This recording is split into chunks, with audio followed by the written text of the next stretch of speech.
Okay. Good afternoon. My name is Jack Dempsey. I'm an American writer and historian, and I'm speaking today with Mr. Muhammad Jihad Ismael from Gaza in Palestine. This is our second conversation that we're posting on YouTube about conditions in Gaza and where we go from here. And today is March 29th, 2022. Muhammad, welcome. I would like to say, how are you? But I think when the world says, how are you to a Palestinian person, we know that things are not going to be very wonderful. It's been 74 years now that your family has been driven out of their home village, Shaphir, to take shelter in the Gaza territory. There is almost no drinking water.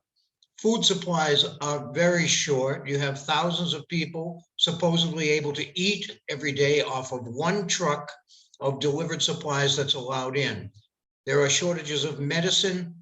People are so full of despair and loss of hope that they are committing suicide. The entire region is in ruins and people are unable to rebuild because of lack of supplies.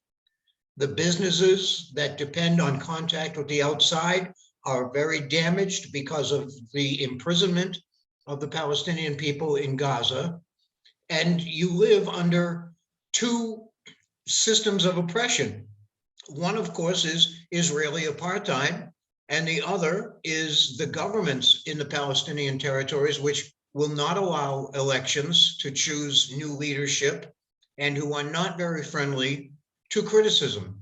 So with all that said, all these things that people would find difficult even to imagine for a month, let alone 14 or 15 years, Muhammad, let me ask you right up front, what is your hope or what is your expectation for this coming year, 2022?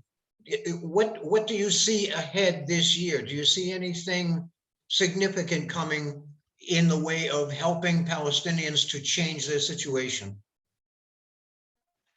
Thank you, friend Professor Dempsey, for this opportunity.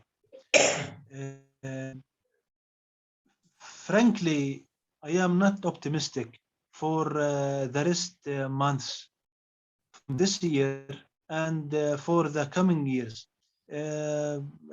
As you see in the media, we have a strict siege here in Gaza.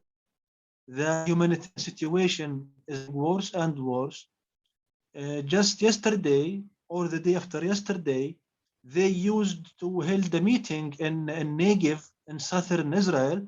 So many prime ministers from Israel, Egypt, Arab Emirates, and other Arab countries, they used to make a summit in the Negev. They used to talk about too much affairs and topics. But of course, Gaza was not included in the talk of this summit. Can you imagine the distance between Gaza and Negev? You speak about very, very few kilometers.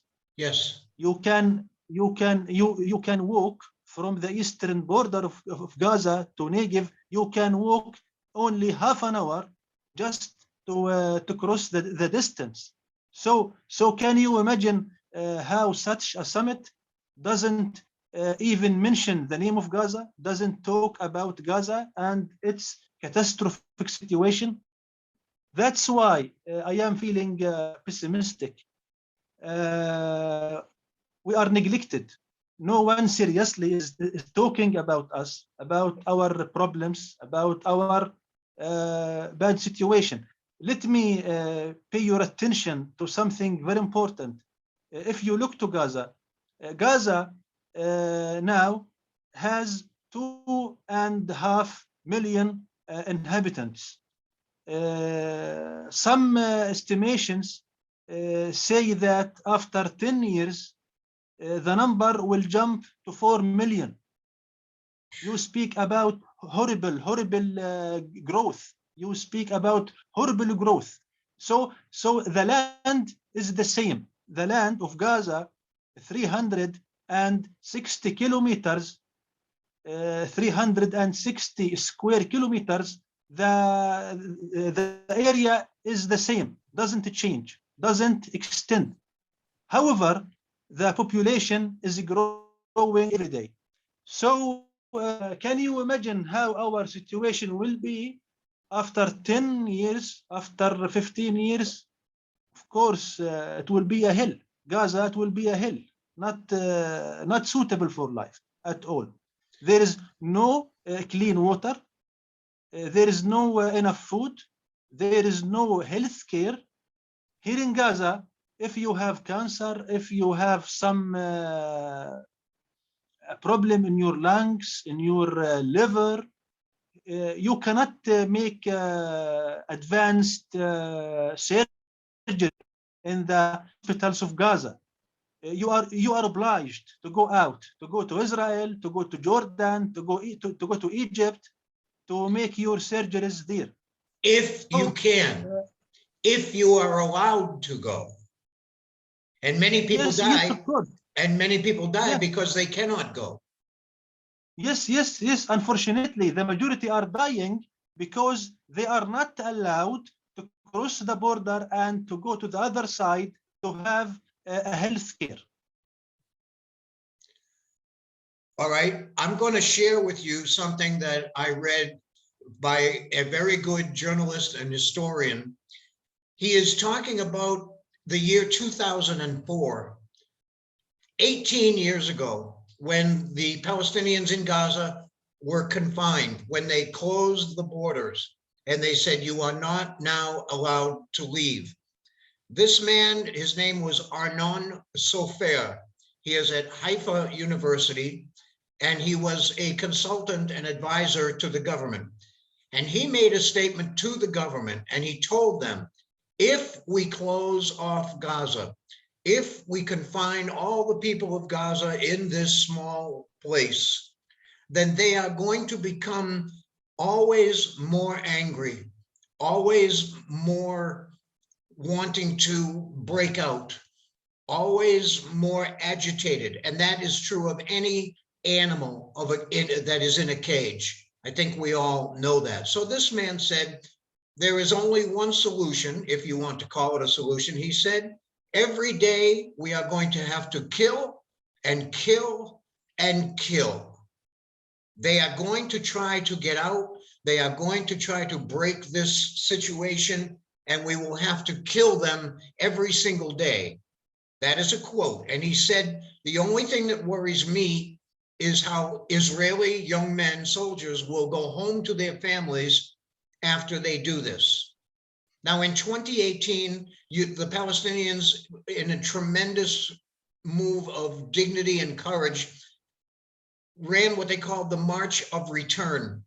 They marched to the border, singing, waving their flags, asking to open the doors. And every time any one of them, medical people, journalists, citizens, children, women, went to the border or close to it, they were shot and killed.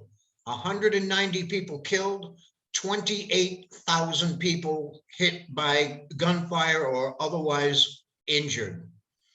What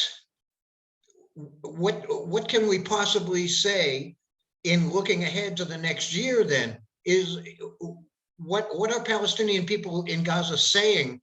Is there any talk of trying to do something, I don't know, like another March of Return or some other kind of activism? What action do they want to take when you talk with people? Firstly, let me remind the followers who are watching us with something important. Just very few days ago, we had the anniversary of the death of Rachel Corrie.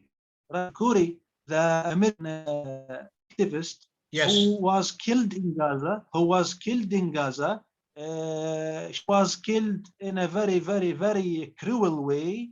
Yes. By an Israeli military bulldozer. They used to bulldoze her, and they used to trash her school and to kill her in a very, very cruel way, you know. So just very few days ago, we had the annual anniversary of this American champion. Too much people doesn't know that Rachel Corrie, the American citizen who live in Washington, in Olympia in Washington, she is a Jewish woman. She is a Jewish woman. I think that a truly Jewish person should work for peace, not for aggression, not for violence, not for occupation. Why? Because if you look to the historical situation of Jews along the history, you will find that Jews were massacred many times. If you speak about the Nazi era, if you speak before that in Ukraine about Khmelnytsky in the 17th and 16th centuries ago, they were killed and were burned in a cruel way in Ukraine and in other regions of Europe. They were massacred and killed in a cruel way. So I think that the truly Jew should work for peace, exactly like what Rachel Corrie did, not to support Israel for its aggression and violence and its occupation against the Palestinians. Answering to the question, unfortunately, Professor Dempsey, we tried all the ways. We tried the military resistance and it didn't achieve anything. The result was zero. If one Israeli was killed, on the other side, you have 40 or 50 Palestinians will be killed in the Israeli response, you know. Yes. So the military action has failed. Also, if you speak about the non-violence action, like what you just mentioned, the Great Return and the other activities, marches, non-cooperation, etc., boycott, etc. Unfortunately, also right now, these solutions doesn't achieve any results because Israel used to kill even against the marchers who are working peacefully without arms in their hands. They are just marching and protesting with an empty hands. So you're saying that the Palestinians right now, for example, at the memorial service for Rachel Corrie, when they talk about what are we going to do, it seems as if you are saying we don't know what we are going to do. The March of Return, the murder of Rachel Corrie and of so many other people, the stealing of land, the destruction of olive groves and trees and farms, the taking away of families' houses, all these things continue while the world was watching in 2018 and saying what a terrible thing the Israelis are doing. And then they move on from that. They go and they forget about it. But let me point out, there is some good news, and I'll ask you a question about it.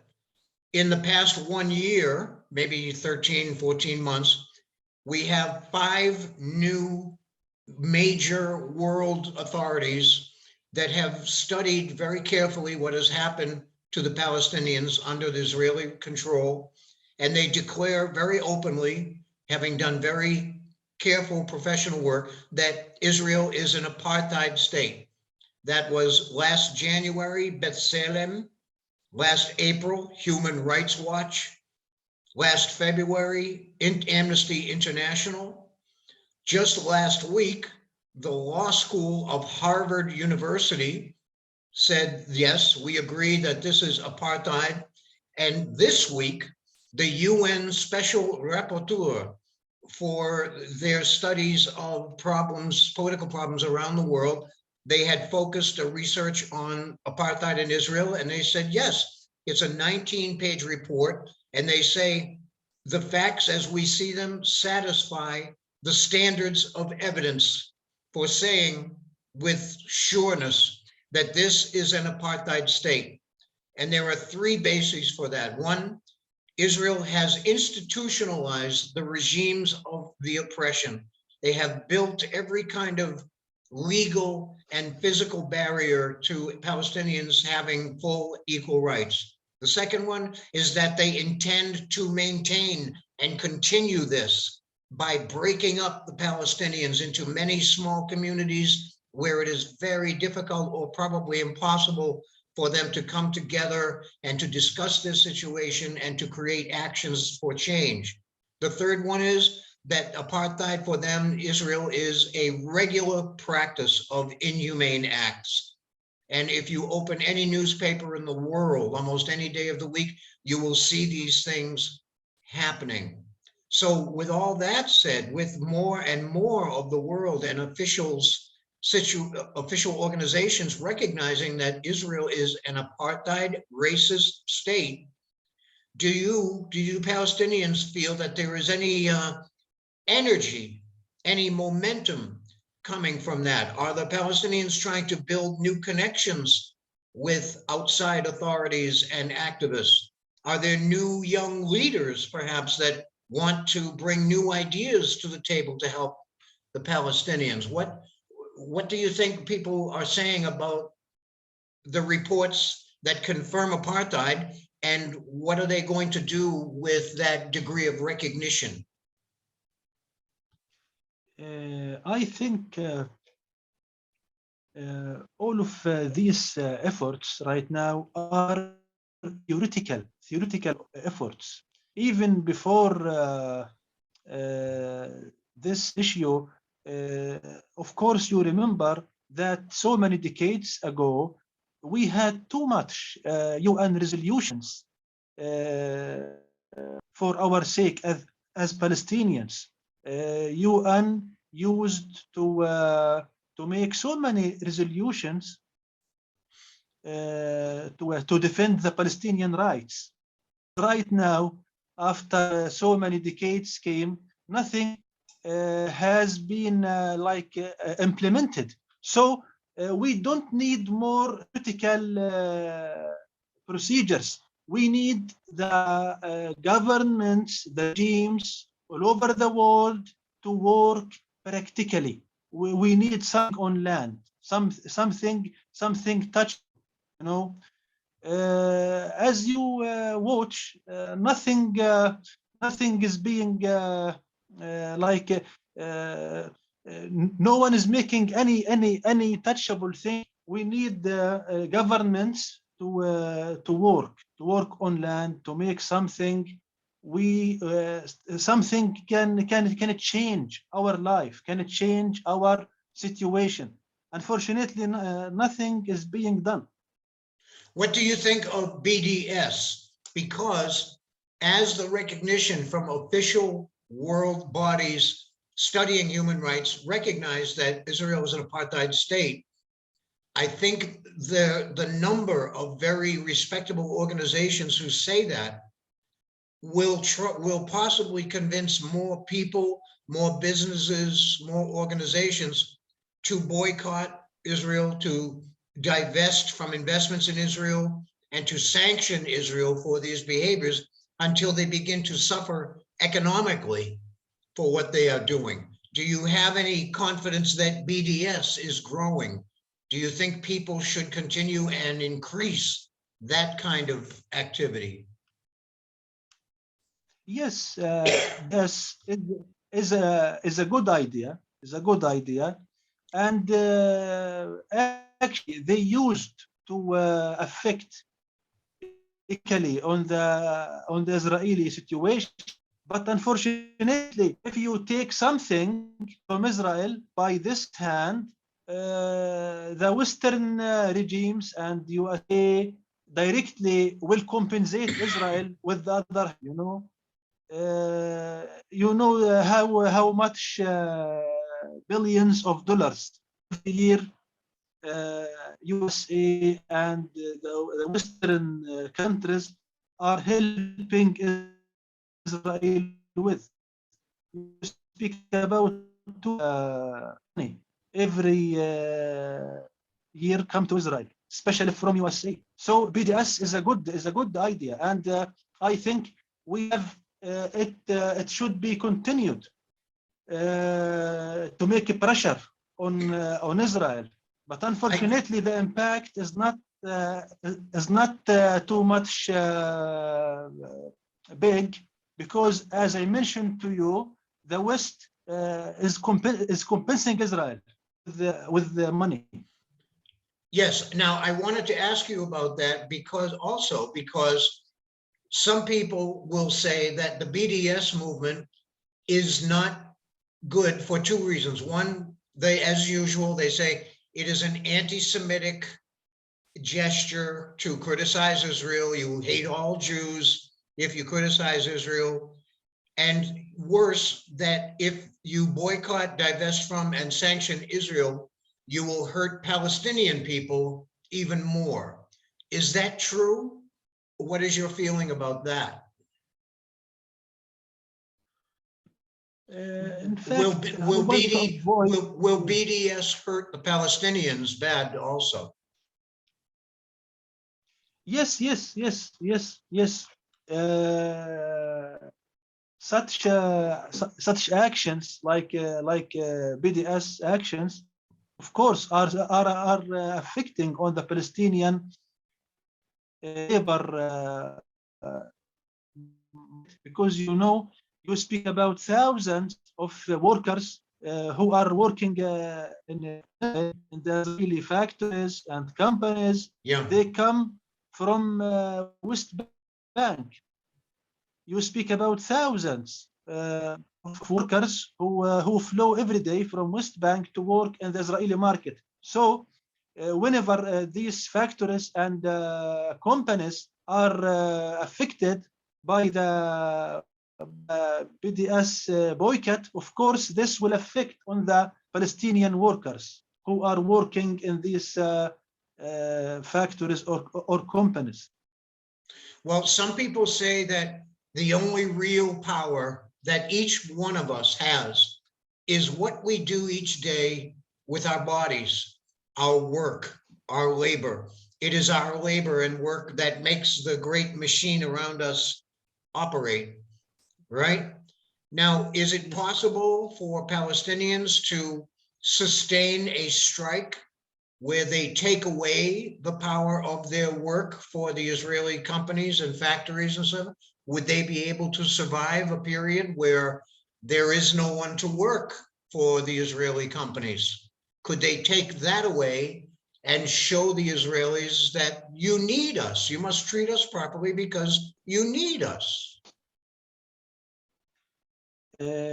If we withdraw all of our workers from the Israeli market, Israel will not affect at all. I will remind you, after the second Intifada, the year 2000, all the Palestinian workers from Gaza and the West Bank, from both areas, they used to be expelled out of Israel. In that time, inside Israel, you hadn't one single Palestinian worker inside the Israeli market. In that time, Israel didn't affect, because they used to import workers, and cheap workers. I mean, the workers who work with cheap salaries. Yes. Even cheaper than the Palestinian salaries. They used to import some thousands of workers from Asia, from countries like Thailand, India, Vietnam, etc. Yeah. All right. Well, Yes, the situation is already impossible for Palestinians.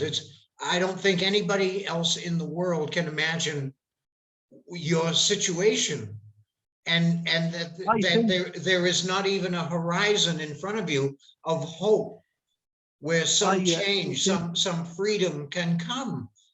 What do you say to that, Muhammad? we are How do people we are stand it? talking. Yeah, we are talking about a fact, about a vivid fact. A fact. We have to confess that Israel is a power country, not a country. Israel is limited if you speak about area, if you speak about population, if you speak about natural resources. It's a limited country. But Israel is a superpower country due to the Western uh, support. You know, Yes, can you imagine how much billions of dollars are flowing to the Israeli budget? How much weapons and other kinds of support are flowing every month, every week, every day to Israel? You yeah, speak about very, very powerful country. On contrary, if you speak about the Palestinians, you speak about some fragmented areas, some fragmented yes, islands. yes, Nothing connected with the other. Also, you know that our economy is very, very destroyed because we used to have so many wars during the last years. So we have a continuous destruction while we haven't anything to be rebuilt. So if a factory was demolished, this factory will remain demolished. No one is trying to rebuild it. So all the workers who were working in this factory, they will be without work right now. So you speak about very, very good economy, very powerful country against very weak economy and separated country if you speak about the geography. So I think without the outside world, Palestinians will never change anything. Frankly, we're not combating or confronting with Israel. We are confronting all the West. Israel is a Western colony. Israel is a yes. Western colony Now, located in the Middle East. We have to accept this fact. this goes to agree with many of the leading activists and historians around the world who have studied this situation. Noam Chomsky, Norman Finkelstein, Gideon Levy. The list is very long of people who very well know the Palestinian situation and how little power they have. And they seem all to agree when you watch them independently and listen to what they say. They seem to agree that the key to changing and helping the Palestinian situation is at home. In other words, as we said at the end of our last conversation, people around the world must change their own governments to stop the kind of support that pays the bill for Israel. When Israel is confronted with activism, with BDS, with sanctions, there are always other places to go. So it is up to each of us to pressure our own governments. And you mentioned something earlier in the call here that Israel is making closer and closer friendships now with many of the Arab states, and that this is another way to protect themselves from any consequences. Even if the United States stopped all this support tomorrow, they might be able to make now get new support from, ironically, Arab countries who are not very concerned about the Palestinians. So they are playing all different sides of the game at once. And it seems the only thing that we can do to help is to try to change the minds of our own governments. Do you agree with that? Would you like to add to that? What do you think? Yes, yes, I agree with you totally. I will remind you and will remind the followers who are watching us with a very important book was published in English in the USA, maybe in 1996, 1997, something like that. Yep. It was written by Benjamin Netanyahu, Yes. the previous prime minister. The book title is Israel, a position between nations. Israel, a position between nations. In fact, I read this book maybe 8 or 9 years ago. If you read this book, you can predict what will take place after 2, 3, 4 decades from the publication of this book. In that time, you speak about 25 years ago, Benjamin Netanyahu used to plan for everything happens now. He spoke frankly that we will not allow the Palestinian state to include the so-called West Bank. There is nothing called West Bank. West Bank is ours, is for us, for the Jewish state, because all the tombs, all the temples, all the holy sites of our prophets, of our Old Testament prophets, are in the West Bank cities.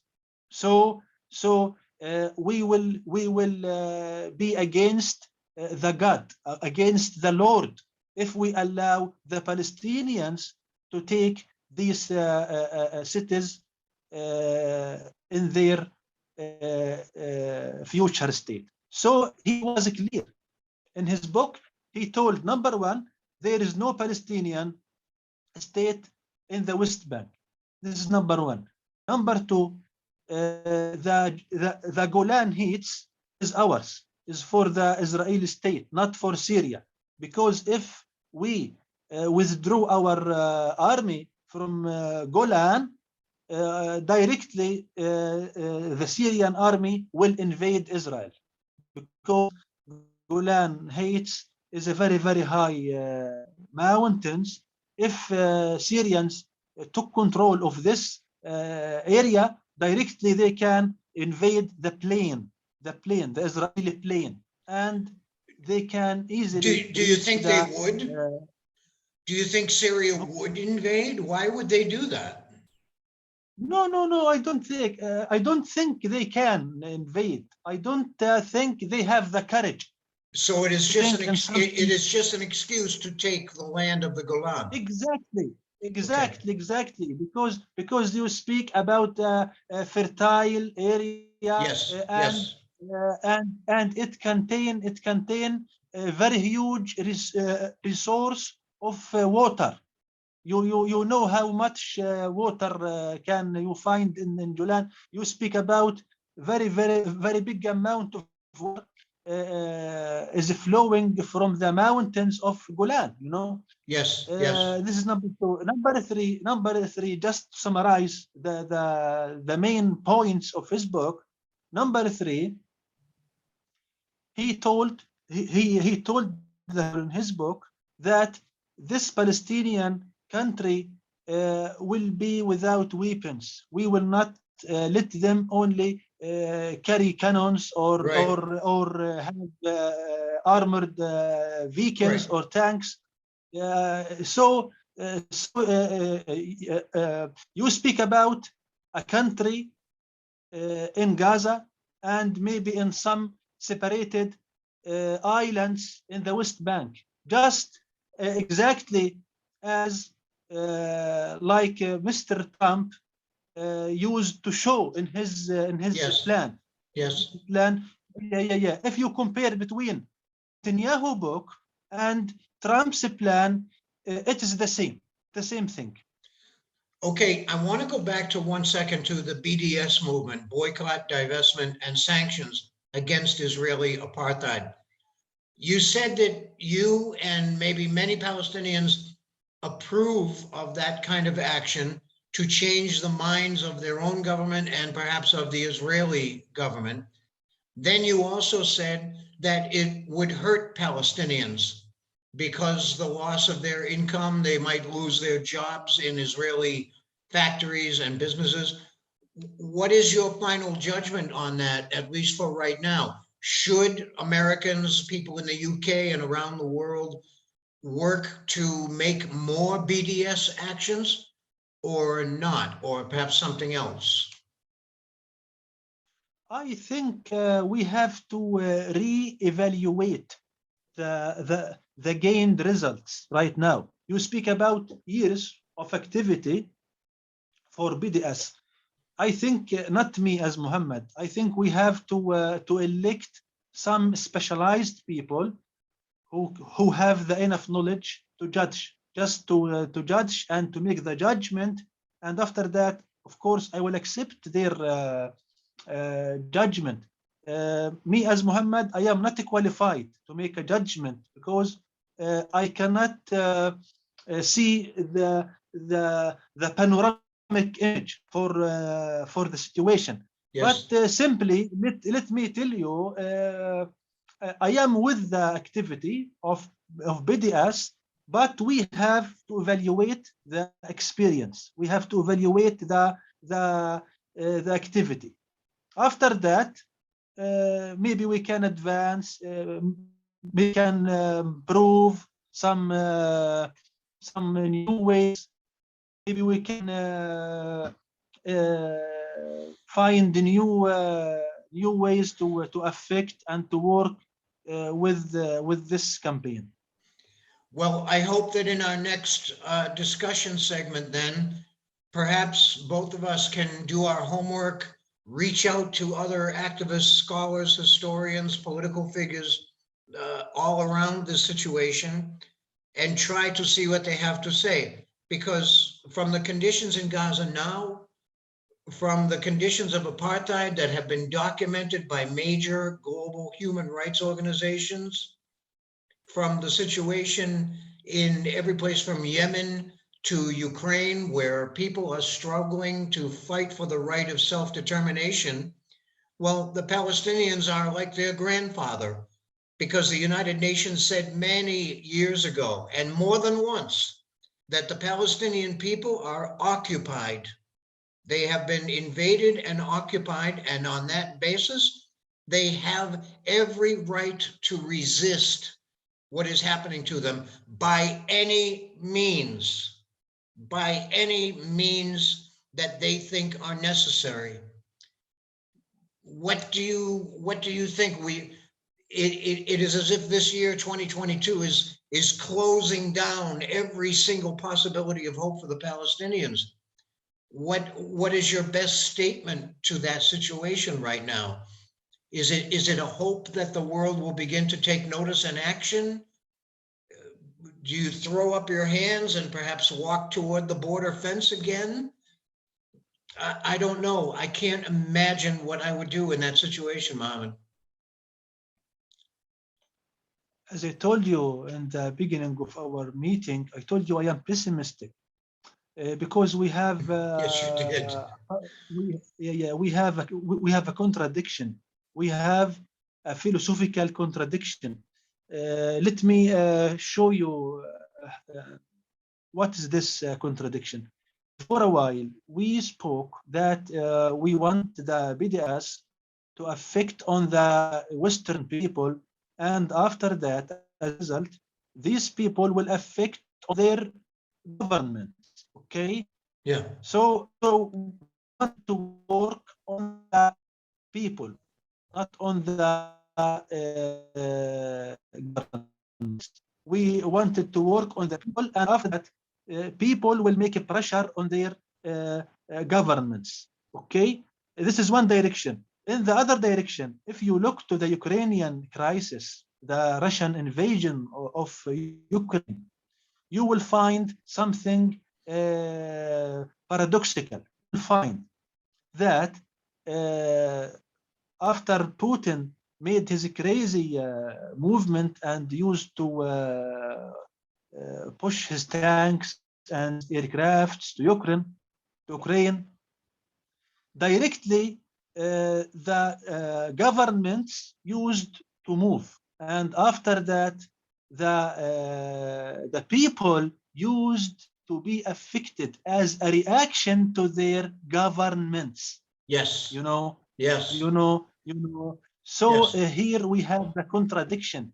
In the Palestinian case, we are waiting goodness and solidarity from the Western people, from the Western population, normal people, you know, and hoping that these people after that will affect on their governments.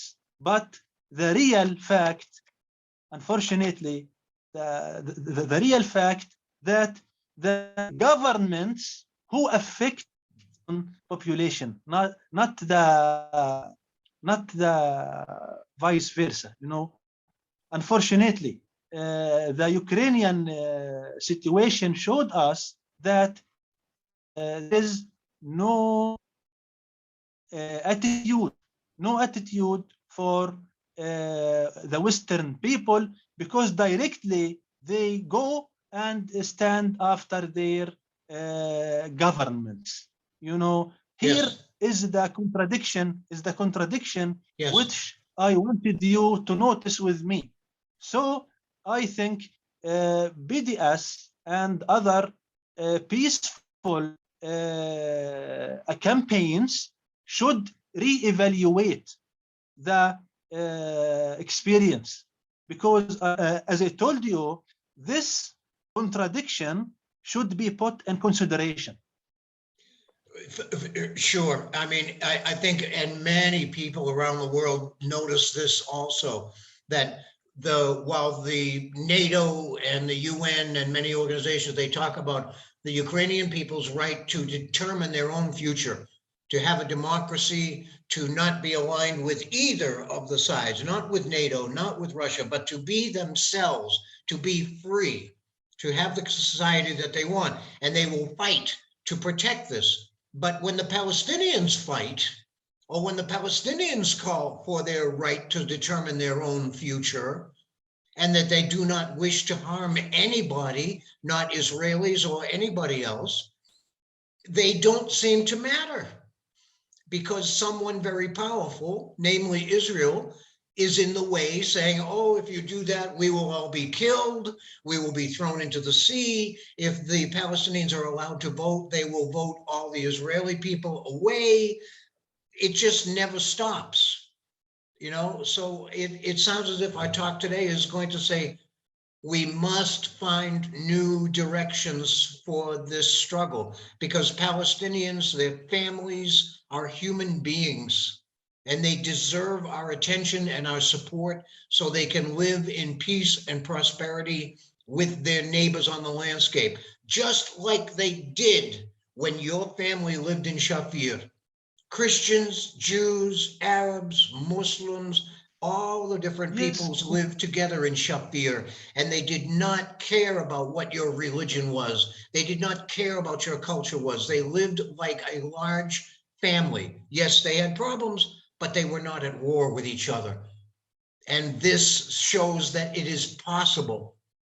We must work harder to focus on where the obstacle is and to remove it, so that you people can live again. It is not acceptable what is happening. You have been locked into Gaza for 14 years. Yes, let me. We are going to run out of time. We are going to run out of time, so I must tell you, please add anything you'd like, and then we will say good night for now. Yeah. Just before we leave, I wanted to clarify again that the contradiction which I meant to speak is that in the Palestinian case, BDS and the other peaceful campaigns have waited the change to come first of all from people, not from governments. But what happens in Ukraine show to us with very clear evidence that change is still coming only from governments, not from people. People are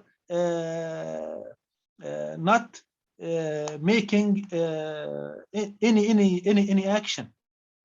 They just used to follow their governments. Although there are many actions, but many studies, and they keep coming out all the time, show that in America, for example, the American people want this and this and this for their government to do, but the government does not listen. The government does not represent the people. Exactly. They represent the money, the big companies, the economic interests that are at the top only. So we must get people to make change with their democratic votes, their democratic rights, to find out if they have any vote, to find out if they have any rights. How can you say you have a democracy and a government that serves the people if it does not serve the people, if it does not listen to what they want? So I am hopeful at least to think that the Palestinians are pushing the world to recognize, to look at itself and to say, do you have the right to speak up? Is anyone in the government going to listen to you? If they are not listening, why not? And what are you going to do about it? I think at least the Palestinians are like the leaders of the world in asking these questions. Exactly. Well, on that note, then, staying strong and wishing you and your lovely, beautiful family all good things in the meantime, Muhammad. I thank you for speaking with us again today. I'm going to post this as soon as possible.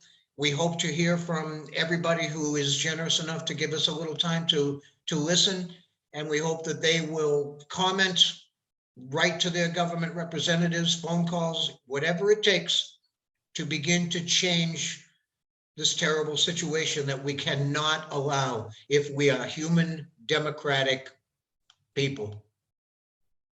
Thank you so much. Thank you.